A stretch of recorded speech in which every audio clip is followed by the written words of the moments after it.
Hi friends, मेरा नाम पुष्कर और आप देख रहे हैं कोड पुष्कर। तो आज की इस वीडियो में वाइल लूप के बारे में समझेंगे। सी प्लस प्लस में वाइल लूप का बहुत ही एक इम्पोर्टेंट रोल है। ठीक है, मतलब लूप्स तो कई तरीके की होती हैं। For loop, while loop, do while loop हो गई। ठीक है, तो ये किस बेस पे वर्क करती हैं और इनका काम क्या है, और इनके ऊपर हम एग्जांपल्स भी समझेंगे। ठीक है, तो पहले थ्योरी वाइज समझ लेते हैं। ठीक है, in C++, a while loop is a control flow statement that allows code to be executed repeatedly based on a given condition। मतलब while loop में हमें एक कंडीशन गिवन होगी, कंडीशन हम अपनी तरफ से बनाएंगे या फिर कुछ कंडीशन क्वेश्चन में ही गिवन होगी जो कि हम उस while loop में लगाएंगे। ठीक है, उस कंडीशन को, और उसके बेस पे हमारा कोड एग्जीक्यूट करेगा। ठीक है, मतलब मैं भी सिंटैक्स दिखाऊंगा, तो सिंटैक्स देखो आप। ये है पूरा वाइल लूप का सिंटैक्स, जिसमें हम यहाँ पे वाइल लगाएंगे, फिर इसके बाद इस ब्रैकेट में इसकी कंडीशन देंगे, जो भी कंडीशन होगी। और अगर ये कंडीशन ट्रू होती है तो उस फिर अपना कंपाइलर इस ब्लॉक के अंदर जो भी कोड स्टेटमेंट दिया गया है हमारे द्वारा, वो एग्जीक्यूट हो जाएगा। ठीक है, जो भी स्टेटमेंट दी है वो डिस्प्ले हो जाएगी। ओके, और अगर कंडीशन फॉल्स है ये वाली, तो कंपाइलर इसके अंदर जाएगा ही नहीं, वो वाइल लूप से पूरा बाहर आ जाएगा। ठीक है, वैसे अगर फॉल्स है तो जाए अंदर ही नहीं जाएगा। ठीक है, लेकिन अगर कंडीशन ट्रू है तो वो इसे रिपीटेडली एग्जीक्यूट करता रहेगा तब तक जब तक ये कंडीशन फॉल्स नहीं हो जाती। ठीक है, अगर ये कंडीशन कभी फॉल्स नहीं होगी तो जो भी है वो इन्फिनिटी टाइम्स, मतलब जो भी इस ब्लॉक के अंदर हमने गिवन दे रखा है वो इन्फिनिटी टाइम्स एग्जीक्यूट हो जाएगा। ठीक है, तो वो यहाँ लिखा है कि while loop is a control flow statement that allows code to be executed repeatedly। ठीक है, जो कि अलाउ करती है कोड को एग्जीक्यूट होने के लिए repeatedly based on a given condition. The while loop is check the condition before executing, मतलब इस ब्लॉक को एग्जीक्यूट होने से पहले ये कंडीशन चेक होगी। द ठीक है, if the condition is true, the loops body is executed. अगर ये कंडीशन ट्रू होती है तो ये बॉडी लूप की, जो इसके अंदर हमने जो स्टेटमेंट दी है वो एग्जीक्यूट हो जाएगी। ठीक है, and the condition is checked again, और कंडीशन फिर दोबारा चेक होगी, तब तक होगी जब तक ये कंडीशन फॉल्स नहीं हो जाती। ठीक है, और जैसी ये कंडीशन फॉल्स होगी तब तुरंत हम अपनी लूप से बाहर आ जाएंगे, वाइल लूप से। ठीक है, अदरवाइज़ अगर ये जितनी बार कंडीशन ट्रू रहेगी उतनी बार ये इस स्टेटमेंट को एग्जीक्यूट करता जाएगा कंपाइलर। ठीक है, दिस प्रोसेस यही लिखा है मैंने यहाँ पे, this process continues again and again until the condition becomes false. Okay, मतलब ये जो एग्जीक्यूशन का वो है काम, वो चलता रहेगा जब तक अपना एक कंडीशन ट्रू रहेगी। ठीक है, उतना टाइम्स ये एग्जीक्यूट होती रहेगी स्टेटमेंट। जैसी कंडीशन फॉल्स हो जाएगी तुरंत कंपाइलर इस वाइल लूप से बाहर आ जाएगा। ठीक है, अब फ्लो चार्ट समझते हैं इसका क्या है। यहाँ से अपनी वाइल लूप स्टार्ट होती है और तुरंत फिर कंडीशन चेक होगी, जो भी टेस्ट कंडीशन है हमने वो कंडीशन चेक होगी। अगर वो कंडीशन ट्रू है, मतलब अगर वो ट्रू है तो जो भी हमने ब्लॉक के अंदर दिया था, यहाँ पे ये करली ब्रैकेट के अंदर जो भी दिया है वो एग्जीक्यूट हो जाएगा। मतलब भी जो भी वाइल लूप बॉडी के अंदर हमने दिया है वो एग्जीक्यूट हो जाएगा, और फिर वो दोबारा कंडीशन में जाएगा चेक होने के लिए। ठीक है, अगर वो दोबारा ट्रू हो जाता है तो दोबारा एग्जीक्यूट हो जाएगा। मतलब जितनी टाइम्स ट्रू हो जाएगा कंडीशन, उतनी टाइम्स अपना बॉडी एग्जीक्यूट होती रहेगी। ठीक है, वाइल लूप की। अदरवाइज़ अगर वो कंडीशन फॉल्स हो जाती है तो वहीं पे अपनी वाइल लूप से बाहर आ जाएंगे और यहीं पे अपनी वाइल लूप एंड हो जाएगी। ये वाइल लूप का कोड है। ठीक है, कोड नहीं, फ्लो चार्ट। तो अगर कंडीशन फॉल्स हो जाती है तो यहीं पे अपनी वाइल लूप एंड हो जाएगी। ठीक है, तो अब इसके ऊपर कुछ एग्जांपल समझ लेते हैं। जैसे कि इसका मैं एक रफली एग्जांपल दूं, तो अभी हम दो एग्जांपल समझेंगे वीएस कोड के अंदर। तो पहले मैं एक इसका रफली एग्जांपल दे देता हूं कि ये काम कैसे कर रही है। ठीक है, तो इस यहाँ पर दे देता हूँ। सपोज करो मैंने एक वेरिएबल डिक्लेयर करा आई नाम से का, जिसकी मैंने वैल्यू 1 से इनिशियलाइज कर दी।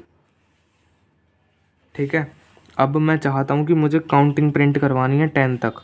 तो 10 तक काउंटिंग प्रिंट करवानी है, 1 2 3 4 5 6 7 8 9 10। तो क्या करना होगा, वाइल लूप से मुझे 10 तक काउंटिंग्स प्रिंट करवानी है। तो वाइल आई की वैल्यू यहाँ पे कंडीशन दूंगा, जब तक आई की वैल्यू 10 के बराबर या 10 से छोटी रहेगी, मुझे जितने भी नंबर आते हैं 1 से 10 के बीच में मुझे सब प्रिंट करके दो। और मैं यहाँ पे लेस देन इक्वल टू का साइन लगा रहा हूँ ताकि आई की वैल्यू भी इंक्लूड हो जाए और 10 भी इंक्लूड हो जाए, ठीक है। और इस ब्रैकेट के अंदर जो जो अपने प्रिंट करवाना है वो मैं दूंगा यहाँ पे, ठीक है। क्या क्या करवाना है, मुझे आई की वैल्यू कंसोल पे शो करनी है, ठीक है। तो यहाँ पे मैं एक स्पेस के लिए कर रहा हूँ, बस यहाँ पे टर्मिनेट हो जाएगी अपनी स्टेटमेंट और ये ब्लॉक मैं दोबारा से क्लोज़ कर दूँगा। और नहीं, यहाँ पे मुझे आई की वैल्यू बढ़ानी भी है, मैं भी समझाता हूँ क्या चल रहा है, फिर मैं यहाँ पे क्लोज़ कर दूँगा। पहले देखो मैंने अब एक आई डिक्लेयर करा जिसमें मैंने 1 असाइन कर दिया। ये 1 यहाँ पे आके चेक होगा क्या 1 10 से छोटा है, हाँ है। तो फिर सी आउट मतलब प्रिंट करवा दूंगा मैं आई की वैल्यू क्या थी 1, तो यहाँ पे अपना 1 प्रिंट हो जाएगा, ठीक है। इसके बाद स्पेस को रीड करेंगे तो स्पेस आ जाएगा एक बीच में, फिर इसके बाद इस स्टेटमेंट पे आएगा, ये क्या है, तो ये इंक्रीमेंट स्टेटमेंट ऑपरेटर है जो कि अपने वेरिएबल की वैल्यू 1 से इंक्रीज़ कर देता है। तो अभी क्या थी आई की वैल्यू 1, तो इसको 1 से इंक्रीज़ कर देगा तो क्या हो जाएगा 2। तो फिर से ये दो कंडीशन चेक होगी दोबारा, जब तक ये कंडीशन फॉल्स नहीं हो जाएगी तब तक ये ब्लॉक एग्जीक्यूट होता रहेगा। तो आई की वैल्यू क्या होगी 2, क्या 2 10 से छोटा है, हाँ है। तो फिर से इसे एंट्री मिल जाएगी और ये दोबारा से इसे प्रिंट कर देगा और ये तब तक चलता रहेगा फिर जब तक 10 नहीं आ जाता, ठीक है। मतलब कि एक टाइम होगा जब आई की वैल्यू 9 हो जाएगी, ठीक है, 9 हो जाएगी और फिर से यहाँ पे आएगा, चेक करेगा कि आई की लास्ट वैल्यू क्या थी 9, फिर इसे 1 से इंक्रीज़ कर देगा तो 10 हो जाएगी। तो इसके ऊपर आएगा यहाँ पे क्या 10 से छोटा है उसके बराबर है, हाँ उसके बराबर है 10 के, तो 10 प्रिंट हो जाएगा, ठीक है। फिर से आएगा अंदर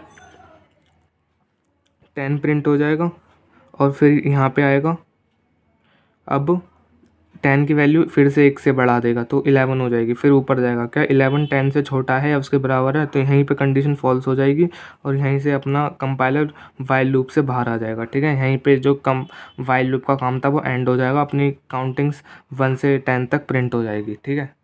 तो अब इसे हम समझते हैं, कोड करके देखते हैं, ठीक है।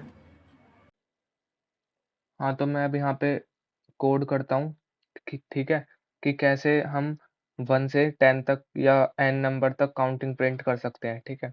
तो मैं पहले एक मेन फंक्शन क्रिएट करता हूँ जहाँ से अपना कंपाइलर कोड को रीड करना स्टार्ट करेगा। इसमें मैं आई नाम का वेरिएबल ले रहा हूँ जिसका डेटा टाइप इंट है, क्योंकि हम उसके अंदर इंटीजर वैल्यू इनपुट देंगे। तो मैं इसे अभी 1 से असाइन कर रहा हूँ और अब वाइल लूप लगाऊंगा और हमें जब तक आई की वैल्यू 10 के बराबर या उससे छोटी रहेगी, ठीक है, तब तक हमें प्रिंट करवा दो आई की वैल्यू, ओके। और इसके बाद एक स्पेस लगा दूंगा ताकि और इसे मैं इंक्रीमेंट कर दूंगा।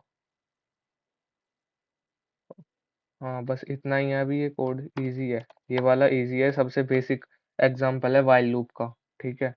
अब इसे रन करता हूँ।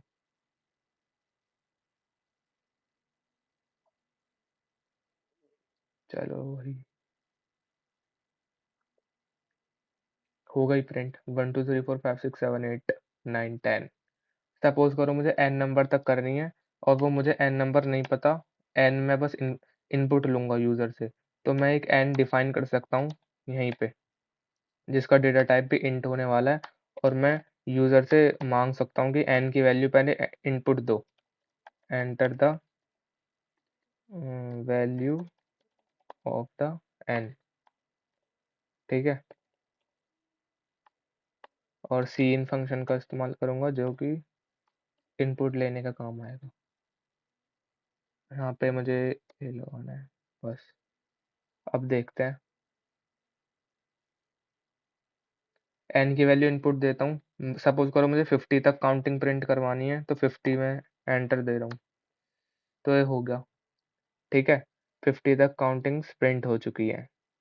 तो ये था अपना कि काउंटिंग हम कैसे प्रिंट करवा सकते हैं वाइल लूप का इस्तेमाल करके। अब मैं एक और एग्जांपल ले रहा हूँ जिसमें मैं इवन नंबर्स प्रिंट करवाऊंगा n नंबर तक, जहां तक भी हमें चाहिए होंगे, ठीक है। तो एक एक और मेन फंक्शन बना देता हूँ जिसमें मैं आई को 0 से इनिशियलाइज़ कर रहा हूँ। मतलब मुझे 0 से n तक जितने भी बीच में इवन नंबर्स आते हैं वो मुझे डि डिस्प्ले करवाओ, ठीक है? तो n मैं इनपुट दूँगा दोबारा से, तो enter n sorry n sorry sorry n सिन फंक्शन का इस्तेमाल करूँगा ताकि हम इनपुट को रीड कर पाएँ। व्हाइल अब यहाँ पे मुझे क्या करना है कि ये लूप जब तक चलनी चाहिए जब तक अपना i की वैल्यू n से छोटी या उसके बराबर रहेगी, ठीक है? और इवन नंबर कैसे प्रिंट करते हैं वो हम इफ एल्स लूप के अंदर देख मतलब इसके अंदर एक और इफ एल्स लूप लगेगी, वो देखते हैं। If else condition sorry loop नहीं, लूप है अपना व्हाइल लूप। इफ एल्स भी एक कंडीशन है जो कि अभी बताता हूँ क्या है। मत उसके ऊपर मैंने वीडियो बना चुका हूँ, आप डिस्क्रिप्शन में लिंक पड़ी होगी वो देख सकते हो। तो आई जब तक चले जब तक वो n से छोटा या उसके बराबर है, ठीक है? फिर मैं एक इफ इफ एल्स कंडीशन का इस्तेमाल करूँगा। इफ एल्स का तो आई अगर हुँ, अभी बताता हूँ इसका मीनिंग।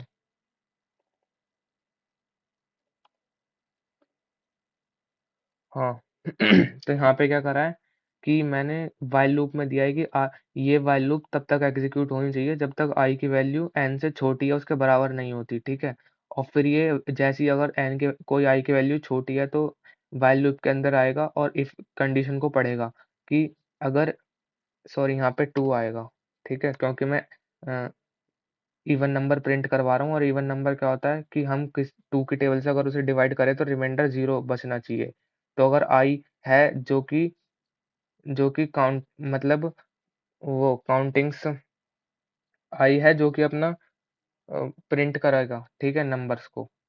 और n है जो हमारे द्वारा दिया गया है कि हमें यहाँ तक नंबर चाहिए, यहाँ तक इवन नंबर चाहिए, ठीक है? और i हमेशा हर बार बढ़ता रहेगा और इस व्हाइल लूप में जाके चेक होता रहेगा। अगर ट्रू होगा तो फिर इफ कंडीशन में आएगा, यहाँ पे 2 से डिवाइड होगा। अगर रिमाइंडर 0 आ जाता है तो वो इवन नंबर है, और अगर इवन नंबर है तो हम यहाँ पे इसे प्रिंट करवा देंगे।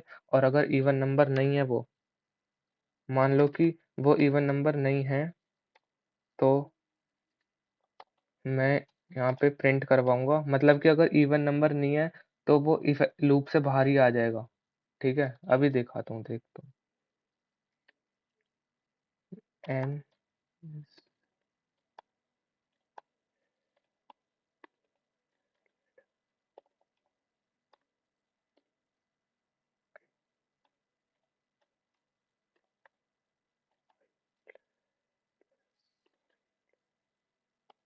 टू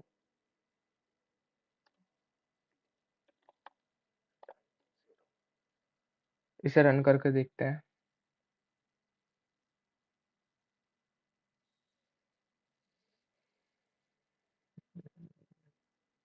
n की वैल्यू एंटर देता हूँ। सपोज़ करो मुझे 10 तक चाहिए इवन नंबर, तो ये आ गया 0, 2, 4, 6, 8, 10, ठीक है?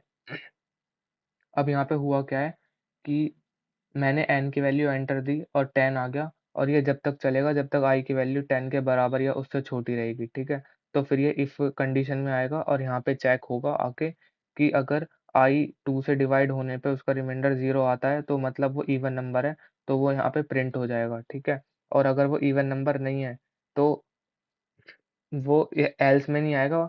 अगर सपोज़ करो मैं i की वैल्यू कुछ ऐसी इनपुट दे देता हूँ जो कि n से बड़ी है, ठीक है? मतलब n इनवैलिड है, तो ये वाली कंडीशन फ़ॉल्स हो जाएगी, ये वाली कंडीशन एग्ज़ीक्यूट हो जाएगी। या फिर आप एल्स को हटा भी सकते हो, ठीक है? हटा देता हूँ मैं यहाँ से, तो भी सही चलेगा अपना। n की वैल्यू मैं दोबारा से मान लो 15 ले रहा हूँ इस बार, तो ये आ गया।